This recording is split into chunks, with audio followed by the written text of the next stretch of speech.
Hi, welcome to the Royal Court. This is Chance Burke, your host, and I am with joining via Zoom today is TJ Hickey. He is a very talented rapper and songwriter from Boston, Massachusetts. TJ, welcome to the Royal Court. How are you doing Thanks for today? having me. Thanks for having me, man. I'm doing well. Happy to be here. Awesome, man. Thank you for being on the show. Um, so I know you were born and raised in Boston. You currently live in Boston?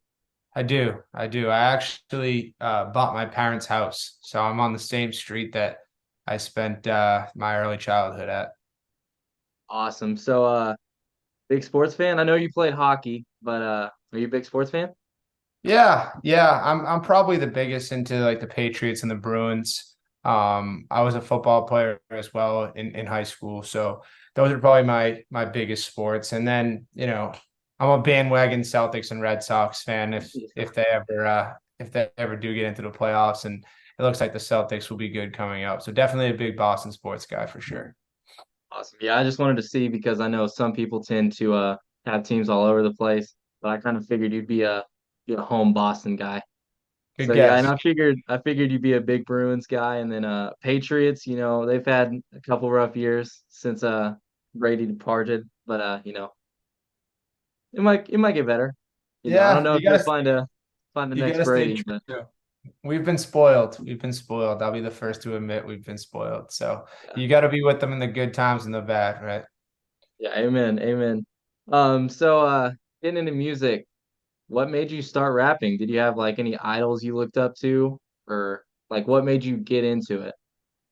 So it's actually kind of a funny story. So my friends kind of growing up in our teenage years got into music, and I was always a big sports guy. So I had zero musical background. My parents weren't into music. They kind of made music for fun, and one of them took it seriously. And I'd always help out how I could, even if it was carrying some of the instruments to their gigs and whatnot. But um, I got cut from my college hockey team just 6 months into, what was supposed to be a 4-year career there. And I felt kind of lost. It's been something, I was doing my whole life, and I needed to find kind of an outlet. And so I started getting into songwriting, and I actually gave him a lot of my friend that was working on music, a lot of the songs that I first wrote. And, as I started to see guys like Mac Miller and Sammy Adams and Chris Webby kind of break onto the scene, time flies. A lot of, artists that I, looked similar to, acted similar to, were having similar lifestyles to me. I said I might as well get involved in this. And so that was around 2013, 2014 when I started to release my own music. And, if someone would have told me a decade later, I'd still be doing it. I probably wouldn't believe you. But it has certainly been a ride. Awesome. So a career started out as just an outlet, and do you know how many Spotify monthly listeners you have? It's usually, it always fluctuates. I'd be lying if said I didn't check that at least once or twice a week. But I'd say anywhere between like 140 and 175,000 monthly, something like that. Yeah, the last I checked, you have over 150,000 consistently. And I Yeah. just wanted to know if you thought, like you said, it started out as an outlet. Did you ever think that you could get, I mean, 150,000 people listen to you all the time? Like, how does that make you feel? Did you ever think you'd get there? It's funny, and it's probably like asking Tom Brady if 6 rings are enough, right? Like, do you feel like, hey, this is it? If you would have told, in me in 2013 that I was going to have that, I think I would have been over the moon. But when you get to a certain point, it feels like it's never enough. So I don't even know what number would be enough for me to be, content and happy. But on the other side is it keeps you working, it keeps you humble. Obviously I love having, a consistent fan base for as long as I have. A lot of times fans grow out of you or they grow out of the music. Music does, constantly change every few years. And I've always been an inconsistent artist, not in the amount of songs that I release, but more of with the genres of music. I'm constantly playing with genres that can get you kind of in trouble, if you will, with the fan base. So I'm definitely, really happy about having that consistent following, but I always felt like I wanted more. I've always felt like I've deserved more. And I know that sounds perhaps conceited, but I think every artist could say that they've always felt like they deserve more and continue to work for more. Yeah, yeah, for sure. I mean, everyone wants more. Like as soon as you get what you want to keep taking it to the next level. But like you said, you have a lot of you keep changing. You're able to you have like a diversity in your music. And I think that's a big reason for why you have so many fans because it's a lot of people have songs that sound they're the same old song. Every song sounds the same. And that's not the case with you. I've listened to some of your music and not every song sounds the same. I mean, it's a different tone, different type of music, different beat. So, have you like, did you always think that you'd have like the change in ability to do that, or did you have like a set thing that you wanted to do and just kind of roll with it? Yeah, I mean, I think early on I kind of stayed in the pop hip hop genre of like the old early, Mac Miller Kids days, the first college songs with Sammy Adams, Mike Stud was a big influence, Huey Mack, Cam Eakins, guys like that. So I did stay in that lane for the first few years. And I'm someone who kind of had an interesting childhood in terms of I grew up in Boston. My family moved to the suburbs when I was about 16, 17 years old. I've been going down to Cape Cod, which is a beach community in the summers for as long as I could remember. So I had a lot of different influences of music, and I had friends that were inner city friends. I've had suburban friends. I went to a few different colleges and high schools. So I kind of had this diverse taste in music where I could be listening to country music on the beach and then I could be listening to hip hop in the locker room.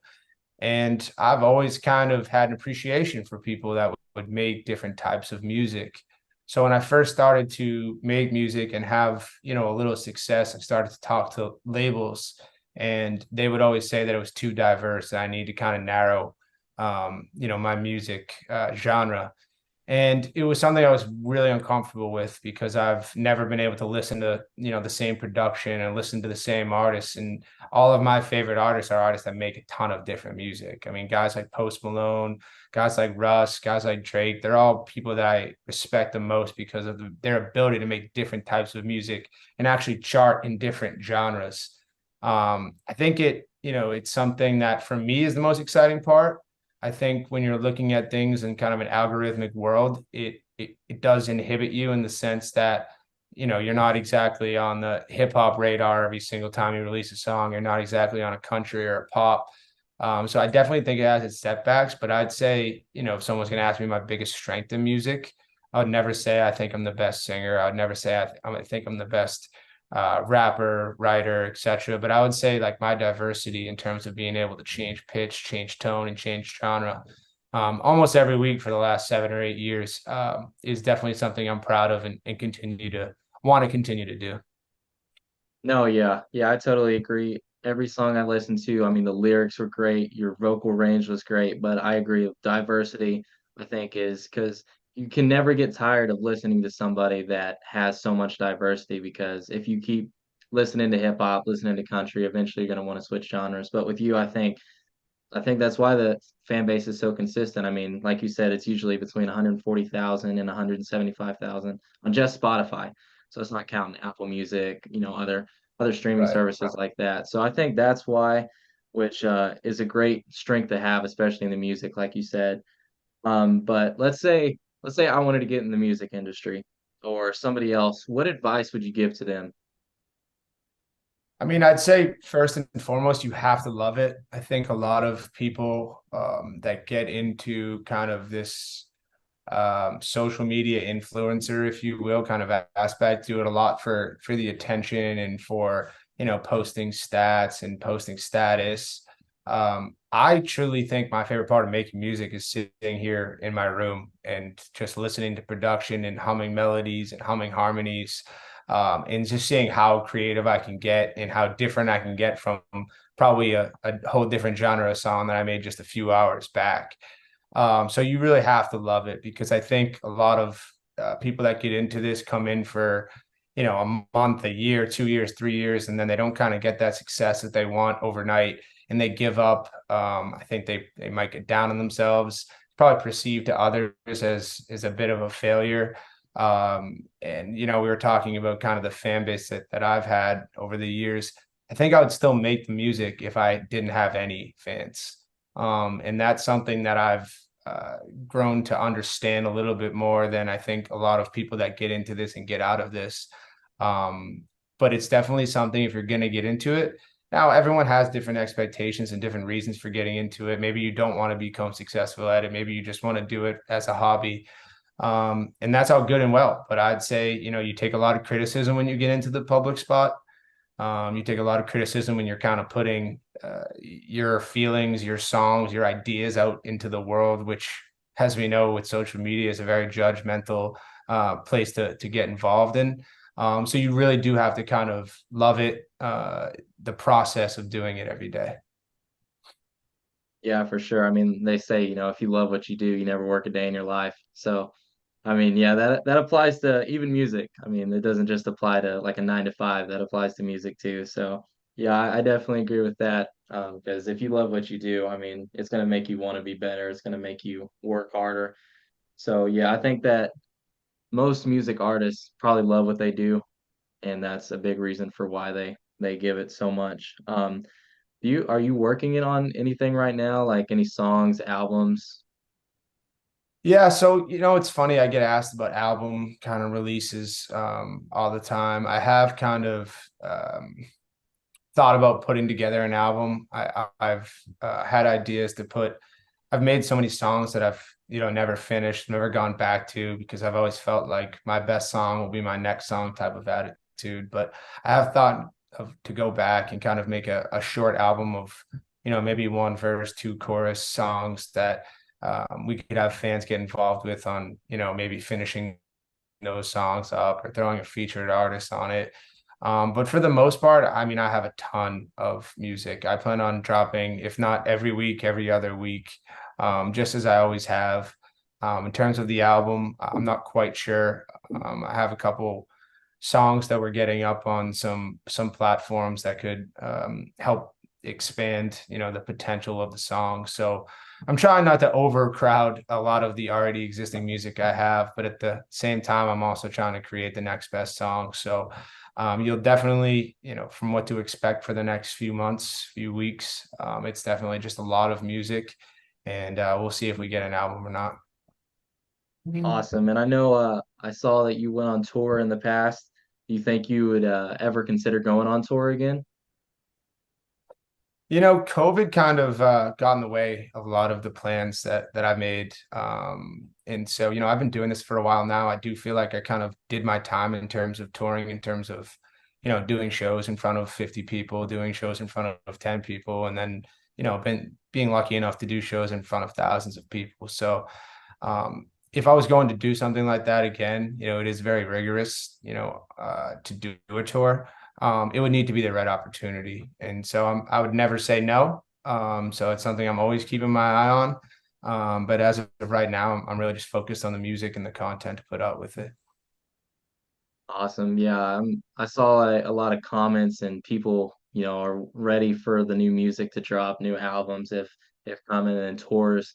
I know. So the fans really are still. I know you've been putting out music for quite a while, but it's still the fan hunger for your music and for your talent to come out is still pretty awesome. So props to you for that. I mean, it's hard to stay in an industry like music or, movies or anything like that, like show business. It's hard to stay in the industry for that long. So, do you have any stories like you might want to share, like any fun stories of maybe when you went on tour or like recording or something like that?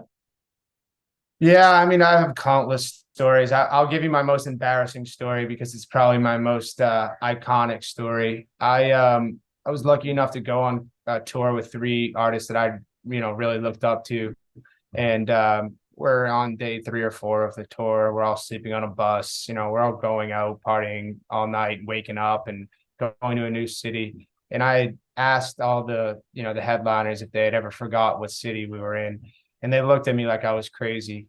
And I think that kind of stuck in my head. So basically, throughout my set, I've always kind of had a good stage presence and very, supportive fan base that would show up to shows. And I was in Cleveland and I was calling them Milwaukee for the first half of the show. And I kept getting booed after every song. I didn't understand why until someone grabbed me in the front row. And so I had to apologize for most of the set. And the last, the meet and greet after the show was just more people lining up to tell me how much of an idiot I was for calling them the wrong city for half the show. So there's a million more, but that was definitely the most embarrassing thing I think I've done. That would have been something to see for sure. Yeah, that's thank you for sharing that. You know, it was awesome to have you on the show.